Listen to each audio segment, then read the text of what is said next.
ప్రభువైన యేసు క్రీస్తు యొక్క పరిశుద్ధ నామములో మీ అందరకు అమలాపురం హౌసింగ్ బోర్డు క్రీస్తు సంఘము మరియు కాకినాడ బాపూజీ నగర్ క్రీస్తు సంఘముల తరపున సత్య సువార్త అనే మా టీవీ ప్రసారాలకు స్వాగతం తెలియజేస్తూ ఉన్నాను.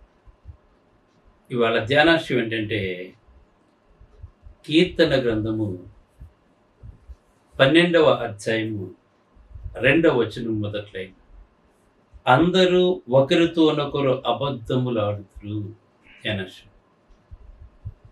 ప్రార్థన చేసుకుందాం. మమ్మలను మిక్కిలిగా ప్రేమించిన పరలోకమందున్న మా ప్రియ తండ్రి, నీ పరిశుద్ధ నామములకు స్తోత్రములు స్తుతులు తెలియజేస్తూ ఉన్నాను తండ్రి. ఈవేళ అందరూ ఒకరితోనొకరు అబద్ధములు ఆడుదురు అనే విషయం మీద మాట్లాడబోతూ ఉండగా నీవే నాతో ఉండి మాట్లాడమని, అబద్ధములకు మేము దూరంగా ఉండటానికి ఈ ప్రసంగం మాకు సహాయపడేలా చేయమని క్రీస్తు యేసు పరిశుద్ధ నామములో ఈ ప్రార్థన చేయుచున్నాను తండ్రి, ఆమేన్. ఇక్కడ దావీదు రాస్తూ ఈ కీర్తన అందరూ ఒకరితోనొకరు అబద్ధములాడుదురు అని మాట్లాడతారు. ఈవేళ ప్రపంచం అంతా కూడా అబద్ధాలతో నిండిపోయింది. ప్రతి ఒక్కరూ కూడా ఏదో ఒక సమయంలో ఎవరో ఒకరితో అబద్ధం ఆడుతూనే ఉన్నారు.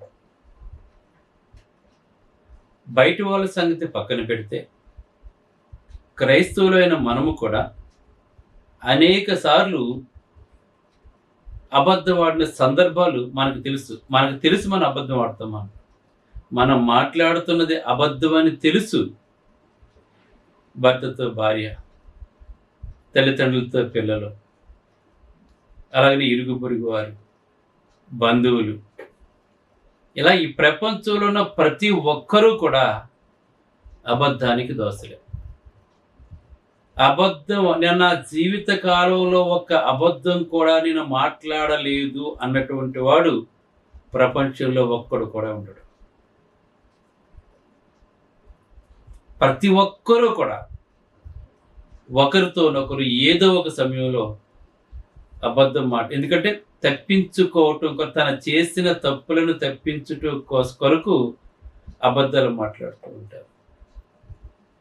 లేదంటే మోసం చేయటానికి అబద్ధం మాట్లాడుతూ ఉంటారు. కనుక ఈవేళ ప్రపంచం అంతా అబద్ధాలతో నిండిపోయింది.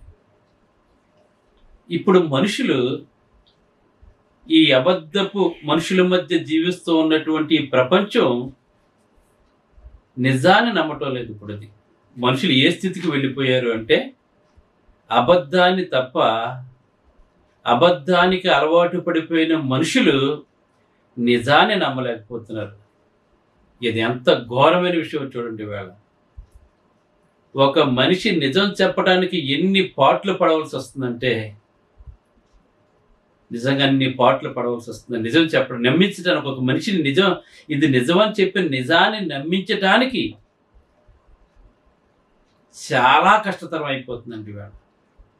కానీ అబద్ధాన్ని చిటికలో నమ్మేస్తారు. అబద్ధాన్ని ఏదేను తోటలో అబద్ధాన్ని నమ్మటం మొదలుపెట్టినటువంటి మొట్టమొదటి మానవులతో మొదలుపెట్టిన అబద్ధం ఈవేళ ప్రపంచం అంతా వ్యాపించి, ఆ ఆది తల్లిదండ్రులు ఎలాగైతే అబద్ధాన్ని నమ్మి దేవునికి దూరం అయిపోయారో, ఈవేళ ప్రపంచంలో ఉన్న ప్రతి ఒక్కరూ కూడా అబద్ధాన్ని నమ్ముతున్నారు తప్ప నిజాన్ని నమ్మటం లేదు. ఈవేళ అబద్ధాన్ని నమ్ముతున్నారు, నిజాన్ని నమ్మటం. క్రైస్తవ్యంలో కూడా అబద్ధ బోధకులు ఎక్కువ. మ్యాక్సిమం ఈవేళ టీవీల్లో ప్రకటిస్తున్న వారిలో 99% అందరూ కూడా అబద్ధికులే. వారు అబద్ధాన్ని మాట్లాడుతున్నారు. ఎందుకు మీరు అలా మాట్లాడుతున్నారు? 99% మీరు ఎందుకు అలా మాట్లాడుతున్నారు?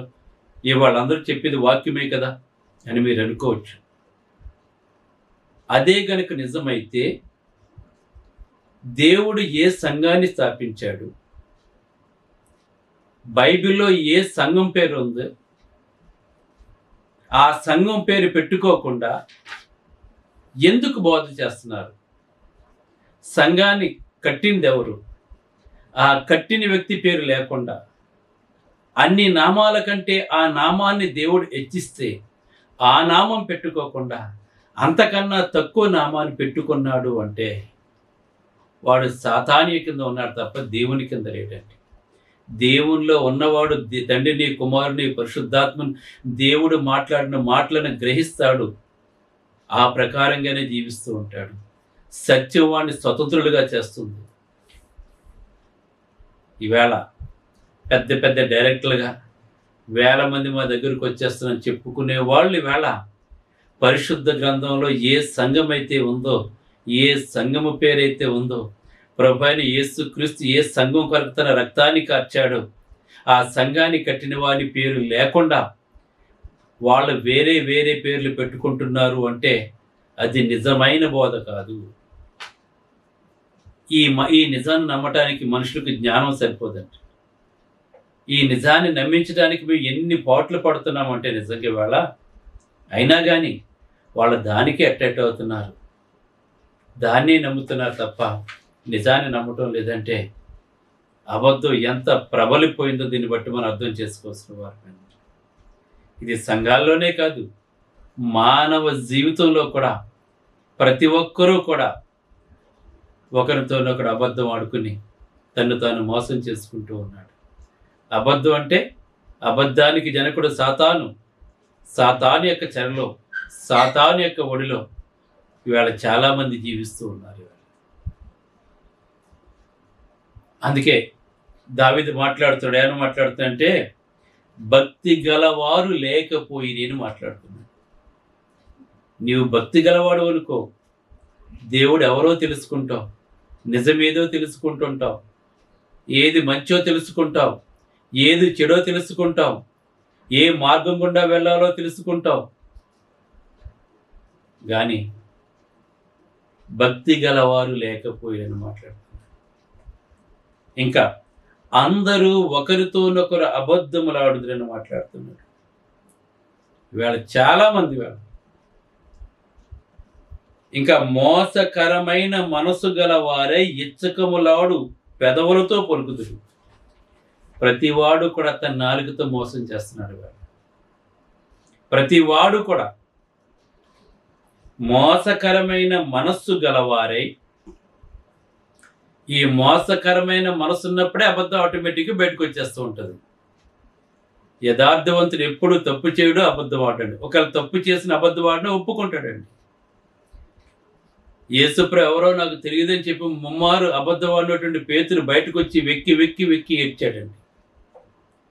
తర్వాత మారు మనసు పొంది అలా మాట్లాడేందుకు పశ్చాత్తాపడ్డాడండి. అది ఒకవేళ ఎవరైనా అబద్ధం ఆడితే దాని నిమిత్తం పశ్చాత్తాపడాలి, మారు మనసు పొందాలి, మరలా తిరిగి అటువంటి అబద్ధాన్ని మాట్లాడకూడదు. అందుకే కీర్తన గ్రంథం 36 చూసినట్లయితే అక్కడ మనకు ఒక మాట ఉంది. 36 3-4 వచనాలు కనుక మనం చూసినట్లయితే ఇక్కడ కూడా దావీదు గారే మాట్లాడుతున్నారు. ఏమని మాట్లాడుతున్నారంటే వాని నోటి మాటలు పాపమునకును కపటమునకును ఆస్పదములు. ఎలక్షన్స్ వస్తున్నాయి, ఇప్పుడు మొదలెడతారు చూడండి. ఇంతకుముందు ఆల్రెడీ మొదలెట్టేశారు కొంతమంది నాయకులు, ఇప్పుడు మళ్ళీ మొదలెడతారండి. మనం ఏంటి గొర్రెలం కదా, మనం మంచి కంటే చెడునే ఎక్కువ ఆస్వాదిస్తుంటాం, మనం మంచి కంటే చెడునే ఎక్కువ ఇష్టపడుతుంటాం. మనం కనుక మంచోడు మనకు పని చేయడం, మనకి చెడ్డోడే మనకు కావాలి. కనుక ఏం చేస్తున్నారు, వాళ్ళు మోసం చేస్తుంటారు. చూడండి, గొర్రె కట్టికవాడిని నమ్ముతారని చూసారా, వాడు మెడలో తాడు కట్టి తీసుకెళ్తున్నాడు పెంచుకోవడం అని చెప్పి అనుకుంటుంది పాపం. అది కానీ దానికి తెలియదు, దాన్ని చంపేసి మాంసం అమ్ముకుంటున్న సంగతి దానికి తెలియదండి. ఇవాళ మనం అందరం కూడా గొర్రెలాంటి వాళ్ళం, మనం కషాయాన్ని నమ్ముతుంటాం మనం ఎప్పుడు కూడా మనుషులు. అందుకే ఇక్కడ మాట్లాడుతూ చూడండి, వాని నోటి మాటలు పాపమునకును కపటమునకును ఆస్పదములు. కపటం అంటే ఏంటి? లోన ఒకటి బయట ఒకటి. ఈవేళ గెలవటానికి ఎన్ని ఎత్తులేస్తారో, ఎన్ని జిత్తులు చేస్తుంటారో, ఎన్ని మోసాలు చేస్తూ ఉంటారో, ఈవేళ ఎన్ని అబద్ధాలు మాట్లాడుతున్నారు ఈవేళ మనం చూస్తున్నాం. నిజాన్ని చంపేస్తున్నారండి ఈవేళ. నిజాన్ని చంపేసి ఈ కపటము మోసము వీళ్ళే ఎక్కువైపోయారండి వేళ. ఈ కపటం మోసం ఉంటేనే వాడు నాయకుడు అవుతున్నాడు ఈవేళ. కపటం మోసం లేనివాడు ప్రజలు ఎన్నుకోరు కూడాను. ఎందుకంటే వాడు ప్రజలకు అబద్ధాలు చెప్పేవాడే కావాలి, మోసం చేసేవాడే కావాలి. ఎన్నిసార్లు మోసం చేసినా మళ్ళీ మోసం అయిపోయిపోతున్న జనాలు. ఈ మోసపోయే వాళ్ళు ఉన్నంత వరకు మోసం చేస్తూనే ఉంటారు, వాళ్ళ కపటంగా మాట్లాడుతూనే ఉంటారు. తెలియచేస్తున్నాడు ఇక్కడ దేవుడు. అందుకే దేవుని జ్ఞానం మనం అడగాలి. మనం మంచి వైపే మనం పరుగులెడాలి, మంచి వైపే మనం వెళ్ళాలి తప్ప చెడును అసహించుకోవాలి, చెడు వైపు వెళ్ళకూడదు మనం. అందుకే దేవుడిని అడగండి, జ్ఞాన వివేచనగా ఉదయాన్ని నాకు అనుగ్రహించి తండ్రి, ఏది మంచి ఏది చెడో నాకు తెలియజేయ తండ్రి. అబద్ధకము హెచ్చకపు మాటలో నాలో లేకుండా చేయి ప్రభా. అబద్ధవాడు పెదవులంటే నీకు హేయం కదా ప్రభా. నేను తెలియక ఎంతవరకు నేను అబద్ధం ఆడాను తండ్రి, ఇక్కడ నుంచి నా నోటిని అదుపు చేసుకుంటాను ప్రభా అని చెప్పి మనం దేవుడిని అడగవలసిన వారు విన్నాం. మనం దేవుడు తెలియచేస్తున్నాడు. అందుకే ఇక్కడ మాట్లాడుతున్నాడు, వారి నోటి మాటలు పాపమునకును కపటమునకును ఆస్పదములండి. వాళ్ళకి ఎప్పుడు అదే. మనుషులు మారని చెప్పనుకుంటా మారండి వాళ్ళు. ఎలక్షన్ వస్తుందంటే మళ్ళీ మొదలెట్టేస్తారు, మోసంతో మొదలెట్టేస్తుంటారు. మన జీవితంలో, నిజ జీవితంలో కానీ, బయట జీవితంలో కానీ, ఆత్మ సంబంధ జీవితంలో కానీ, భౌతిక సంబంధించిన జీవితంలో కానీ ఈ సాతాను కూడా మనల్ని ఎంతే మోసం చేస్తున్నాడు. మీకు ఏమీ కాదు, మీరు తినండి, మీకు ఏమీ కాదు అన్నాడు. ఆ పండు తింటే మీకు ఏమీ కాదు, మీరు చావరని చెప్పి అన్నాడు. దేవుడు చచ్చిపోతావరా అని చెప్పంటే సాతాను చావరన్నాడు. వాడి మాటే నమ్మారండి. ఈవేళ ఎలక్షన్లు వస్తున్నాయి, రేపు మనం అదే చేస్తుంటాం. మనం ఈవేళ మళ్ళీ బలైపోవాలి కదా మనం. కనుక మనం క్రైస్తవ్యంగా ఒక యథార్థవంతులుగా ఉండాలి, దేవునికి ఇష్టలుగా ఉండాలి, సత్యవాక్యం ధ్యానించాలి, సత్యవాక్యం వినాలి, సత్యం వైపు వెళ్ళాలి, సత్యమును మాత్రమే నమ్మాలి. ఆ సత్యం మనం స్వతంత్రంగా చేస్తుందని చెప్పి క్రైస్తవ్యంగా, అలాగే సమాజంలో ఉన్నాం గనక అనేక మందిని మనం అనుసరించకుండా ఎవడు కపటము, ఎవడు మోసము, ఎవడు ఎటువంటి వాడో, ఎవడు నిజం ఎటువంటిదో మనం తెలుసుకొని వాళ్ళతో ఈ సమాజంలో ఉన్నంత వరకు కూడా మనం చాలా జాగ్రత్త కలిగి మనం జీవించాలి.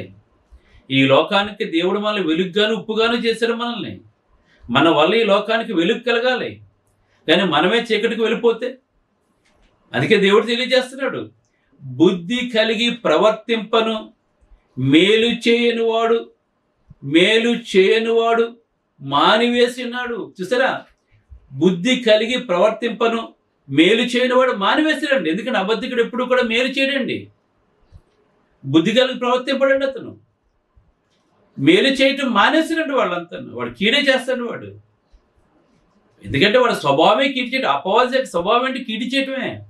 అపవాది యొక్క స్వభావం ఏంటి? దేవునికి దూరం చేసేయటమే, క్రైస్తవులు హింసించడమే. అపవాది మొదటి నుంచి వాడి స్వభావం అంతే. మళ్ళీ ఏం చేస్తాడు? మళ్ళీ ఎన్నిసార్లు మోసం చేసినా సరే వాడు ఏదో ఒక రూపంలో మన దగ్గరికి వస్తుంటాడు, ఒక మాయమాట చెప్తాడు. ఓకే, నిజం అనుకుంటావో, ఎంత బాగా చెప్పారండి బాబు, ఆయన ఎంత బాగా చెప్పారంటే నిజంగా వెళ్ళిపోద్ది. అబద్ధం నీ హృదయంలోకి అన్నిటిలోకి చక్కగా చొచ్చుకుంటూ వెళ్ళిపోతుంది. ఎందుకంటే అబద్ధం అంత తీయగా అంత బాగుంటుంది. నీకు అది కడుపులోకి వెళ్ళిన తర్వాత చేదవుతుందని, నీ పేగులు పిప్పి చేసేస్తుందని, నిన్ను నరకం వైపు నడిపిస్తుందన్న సంగతి నీకు తెలియదు. నీకు అబద్ధాలు ఈవేళ. అందుకే ప్రకటన గ్రంథంలో చెవి గలవాడు వినుగాక అన్నాడు. చెవి గలవాడు వినుగాక అంటే దాని అర్థం ఏంటి? సత్యమును గ్రహించటం, లేఖనాన్ని గ్రహించటం, ఆ పరిశుద్ధాత్మ ద్వారా వ్రాయబడిన లేఖనాల యొక్క సారాంశం తెలుసుకోవటం. అది దేవుడు ఇలా చెప్పాడు, ఇది చెయ్యాలి. దేవుడు స్థాపించిన సంఘం ఇది. దేవుడు ఈ విధంగా జీవించమన్నాడు. నష్టం వచ్చిన మాట తప్పొద్దన్నాడు. అబద్ధం మాట పదవులు కపటం అలానే కల్లాడు నాలుకంటే ఆయనకి ఇష్టం లేదు. నేను మాట్లాడకూడదు. నేను ఆనాడు ఏదైనా తోటలో ఆదామమ్మను మోసపుచ్చినట్లు వేళ మమ్మల్ని కూడా ఎవడన్నా మోసపుచ్చాడేమో, మేము మోసపోకుండా ఉండాలి, మీ సత్యాన్ని తెలుసుకోవాలని చెప్పి మన దేవునితో ఒప్పందం చేసుకోవాలి మనది. అప్పుడు దేవుడు ఏం చేస్తాడు? నీ దగ్గరికి ఎవరిని కూడా రాకుండా చేస్తూ ఉంటాడు. ఎందుకంటే ఆనాడు అపోస్తులు ప్రకటిస్తున్నప్పుడు అంతవరకు ఎగిరినటువంటి శాస్త్రులు, పరిసయ్యులు, ప్రధానయాజకులు వాళ్ళ ముందు నిలవలేకపోయారు. ఎలా నిలవలేకపోయారు? వారు యేసుతో కూడా ఉన్న వారిని గుర్తెరిగి తిరిగి మళ్ళా శిష్యులు వారితో మాట్లాడుతున్నప్పుడు వాళ్ళు నోరు ఎత్తలేకపోయారండి. వాక్యంలో ఉన్న శక్తి అటువంటిదండి. మనం సత్యాన్ని ప్రకటిస్తున్నప్పుడు సత్యం ముందు ఏది నిలబడలేదు. దేవుని ముందు సాతాను నిలవలేడు. ఎత్తైన కొండ మీద తీసుకెళ్ళిపోయి యేసుప్రభువుని శోధించాడు. సాతాను నిలబడలేకపోయాడండి.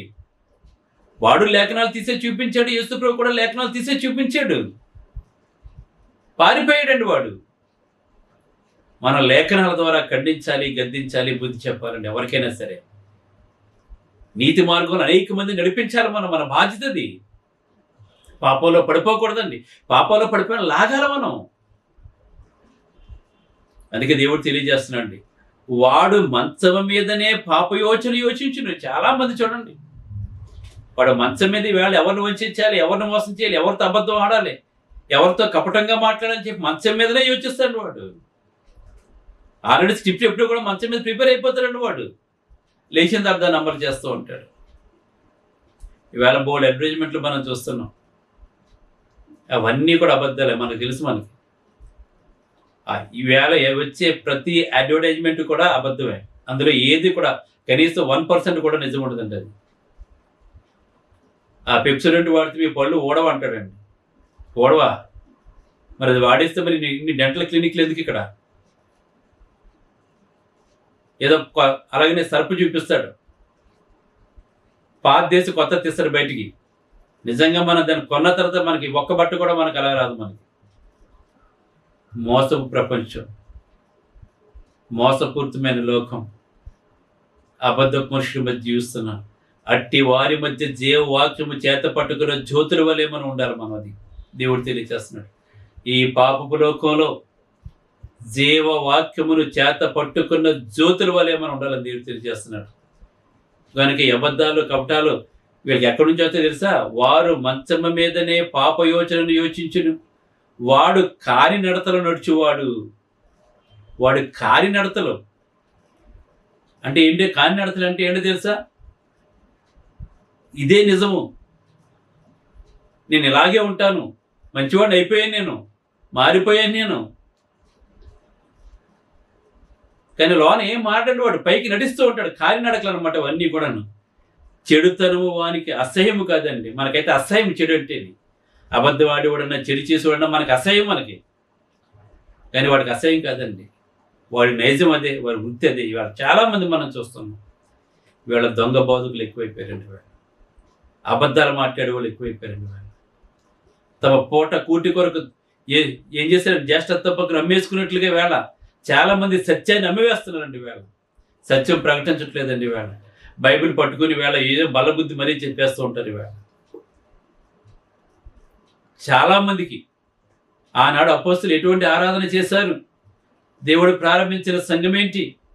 ఆరాధనలో ఎన్ని నిమిషాలు ఉండాలి, ఏ ఉండాలి, నిత్య జీవాన్ని తీసుకెళ్ళి వెళ్ళి ఏయి, ఇవన్నీ కూడా చాలా మందికి తెలియటం లేదండి. అందుకే ఇంకా మాట్లాడుతూ చూడండి, రోమీలకు రాసిన పత్రిక 16వ అధ్యాయం చూసినట్లయితే 18వ వచనం చూసినట్లయితే ఇక్కడ మాట్లాడుతున్నాడు. ఏమైనా మాట్లాడుతున్నాడంటే పౌలు గారు, అట్టివారు మన ప్రభు అయిన క్రీస్తుకు కాక తమ కడుపునకే దాసులు. అబద్ధం ఆడే ప్రతి ఒక్కడూ కూడా క్రైస్తవులలో సువార్త ప్రకటించే వారిలో ఈవేళ అనేక మంది తన పొట్ట కూటి కొరకు వేళ చాలా మంది సేవ చేస్తుంది. వేళ క్రైస్తవులకు చాలా మంది వస్తారు. ఇవాళ మొత్తం అంతా జాబ్ అంతా అయిపోతుంది, ఖాళీగా ఉంటాడు, ఇంక పనే ఉండదండి. అప్పుడు పట్టుకుంటాడు బైబిల్ అండి. యవ్వనంలో ఉండగా బైబిల్ పట్టుకోడండి, వయసులో ఉండగా బైబిల్ పట్టుకోడండి. దేవుని కొరకు ఎటువంటి త్యాగం చేయడానికి ఇష్టపడ్డాడు అతను. అంత అయిపోయిన తర్వాత అప్పుడు ఖాళీ ఉంటుంది కదా, ఖాళీ వచ్చింది కనుక ఇప్పుడు ఏం చేస్తాడో బైబిల్ పట్టుకుంటాడు. ఖాళీ వస్తే కాదు నీకు. యవ్వన కాలం అందే కాడిమని చెప్పాడు యేసుప్రభువు. దేవుడికి డెడికేట్ అయినోడు కావాలండి. దేవుడికి ఎటువంటి వాడు కావాలంటే త్యాగం చేసేవాడు కావాలి. నువ్వు ఉద్యోగం త్యాగం చేయవు, నువ్వు ఏమి త్యాగం చేయవు. నువ్వు నేను ఖాళీగా ఉంటే వస్తావు నువ్వు సేవ. ఖాళీగా ఉంటే కాదు సేవ చేయటువంటి దేవుడు ఇటువంటి వాడు కాదండి. దేవుని కొరకు ఎలీషా రమ్మన్నప్పుడు దున్నుకుంటున్నాడు అరకలి. గొప్ప ధనవంతుడు అతను విడిచిపెట్టి వచ్చేసాడు. పేతురు యోహాన్లు వలలు బాగు చేసుకున్నాడు. నేను వెంబడించమంటే విడిచిపెట్టి వచ్చేసారు యవ్వన కాలంలోనే. అటువంటి వాడు కావాలి దేవుని సేవకది. ఏ పని లేకపోతే నేను సేవ చేస్తానని వాళ్ళు చాలామంది ఇదొకటి తయారయ్యారండి. ఏ పని లేకపోతే బైబిల్ పట్టుకు తయారవుతున్నారండి.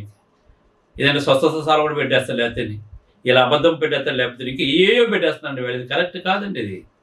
అందుకే అట్టి వారు మన ప్రభువైన క్రీస్తుకు కాక తమ కడుపునకే దాసులు, వారు ఇంపైన మాటల వలనను. ఎలా మాటలు తెలిసిన వాళ్ళు? ఇంపైన మాటలు. దేవుడు మిమ్మల్ని నీ దగ్గరికి వెళ్ళమన్నాడు అని చెప్తాడండి. అలా దేవుడు నీకు ఇది చెయ్యబోతున్నాడు, నన్ను పంపించాడని చెప్తుంది. ఆవిడ ఊదబ్బైపోద్దండి ఆవిడ. కనుక ఇంపైన మాటల వల్లను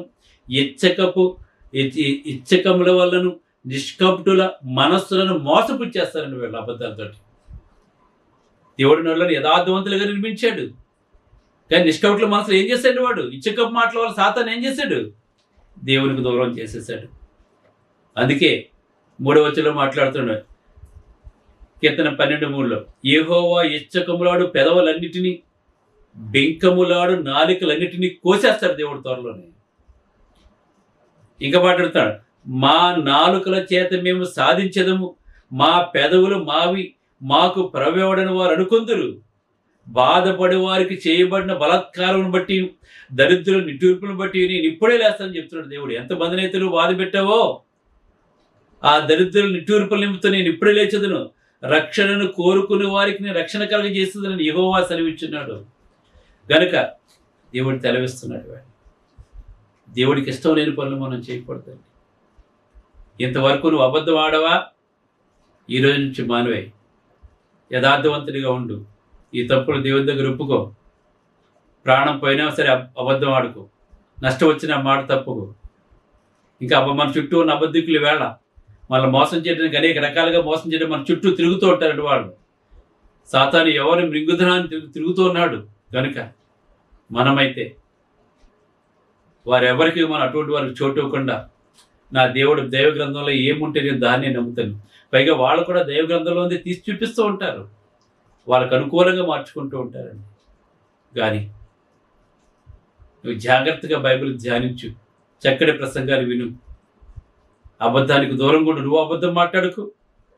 అబద్ధం మాట్లాడితే ఎవరైనా వెంటనే ఖండించి, లేదంటే వాడికి అనేక మందికి చెప్తూ ఉంటాడు. కనుక అబద్ధంలాడు పెదవులు దేవునికి ఇష్టం ఉండవు. కనుక మన అబద్ధికులుగా ఉండకుండా, మన దేవుడు స్వతంత్రుడు, యథార్థవంతుడు కనుక, దేవుని కుమారుడు కనుక మనం కూడా ఆయన పోలి జీవిద్దాం. ప్రార్థన చేసుకుందాం. పరిశుద్ధుడు అయిన తండ్రి, ప్రేమ గల దేవాన్ని, పరిశుద్ధ నామమునకు స్తోత్రాలు తండ్రి. ఆనాడు ఏదైనా తోటలో ఒక అబద్ధాన్ని నమ్మటం వల్ల మనుషులందరికీ కూడా మరణం సంప్రాప్తమైంది ప్రభు. పాపానికి గురైపోయారు తండ్రి. అబద్ధం ఎప్పుడో పాపం వైపు నడిపిస్తూ ఉంటుంది తండ్రి, నిజం వైపు నడిపించదు. కనుక నాయన మేము అబద్ధం ఆడకూడదు. ఈవేళ అబద్ధం ఆడి అనేక మంది పాపం వైపు నడిపిస్తున్నారు తండ్రి. ఏ ఒక్కరూ కూడా ఆ పాపం వైపు వెళ్లకుండా తండ్రి యేసుప్రభు సత్యాన్ని ప్రకటించాడు. ఆ సత్యం మనుషులను స్వతంత్రులుగా చేస్తుందని చెప్పి ఆనాడు యాజకులకు, ప్రధాన యాజకులతో మాట్లాడినప్పుడు వాళ్ళ ప్రభు అయిన యేసుక్రీస్తుని అంగీకరించలేదు, పైగా శిలువకు అప్పగించారు తండ్రి. అబద్ధం ఈ లోకంలో అంత గొప్పది ప్రభు. కానీ ఆయన అబద్ధ పట్టుకోవడం బద్దలుగొట్టి మరణాన్ని జయించి తిరిగి లేచి తన దేవుని కుమారుడిగా నిరూపించుకోండి నీ కుమారుడు తండ్రి. ఈ సత్యం మేము ప్రకటిస్తుండగా ఈ లోకంలో మాకు కూడా అనేకమైన ఆటంకాలు ఎదురవుతూ ఉంటాయి. వాటిని ఛేదించుకుని ముందుకు సాగిపోయే కృపను మాకు దయచేసి, అబద్ధాలు మేము ప్రోత్సహించకుండా, మేము అబద్ధం ఆడకుండా నీ సత్యం ఎల్లప్పుడూ ప్రకటించి అనేక మంది నీ సత్యం నడిపించే కృపను దయచేయమని ఈ వాక్యమైన ప్రతి కుటుంబాన్ని పేరు పేరు వరుసన బలపరిచి, వారి హృదయవాంఛలు తీర్చి, ప్రతి అక్కర క్రీస్తులో తీర్చి బలపరిచి, నిజమైన యథార్థవంతులుగా నీ ఎదురు పరిశుద్ధులుగా నిలబెట్టుకోమని క్రీస్తునామమున వేడుకొనుచున్నాను తండ్రి. ఆమేన్. మీ అందరికీ వందనములు. బ్రదర్ జార్జ్ రాజు వారా, church of Christ, housing board, Amalapuram, near KIMS medical college, Konaseema district, 533201. Mobile number 9848730355, 92933174174. Email ID georgerajuvara@gmail.com.